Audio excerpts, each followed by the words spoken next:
I really began to connect the dots.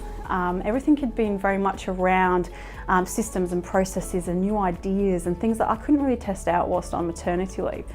And then right at the end, it was perfectly timed to discuss, well, where am I going next? The analogy of the jungle gym, you know, the fact that I'm not climbing the corporate ladder as such. It was okay to go sideways or diagonally or down and do it for my own well-being and my own experience. That was massive for me at the time, and it connected everything together. And it gave me some self-confidence that I was actually, I'd actually lost during the time I'd spent away from my career. I'd spent so long trying to forge my path that I think I'd lost sight a little bit about where that path was going.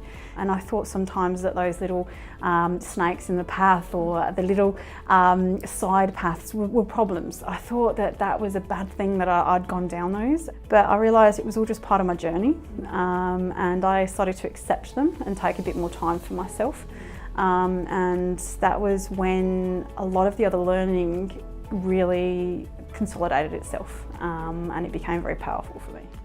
There was one really big aha moment, realising that one of the reasons I had a few issues at the time was because I was trying to use old-fashioned approaches, and that leadership in fact nowadays requires an adaptive leadership approach. So you're actually taking things, there's multi-levels of why we need to respond in certain ways, and no matter where the leadership is within a school requires a multifaceted approach. And I think that using the term adaptive leadership means that you're constantly responding, and that was a big aha moment for me, and it was in conjunction with the other aha moment, same sort of light bulb going on, that in the busyness and hectic pace of being a principal and being in leadership, it's important to go out on the balcony.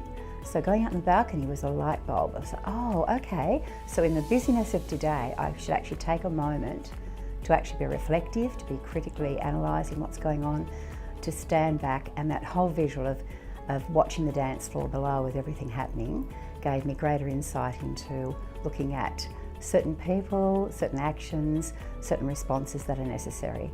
So yeah, it was a great aha moment, it really was.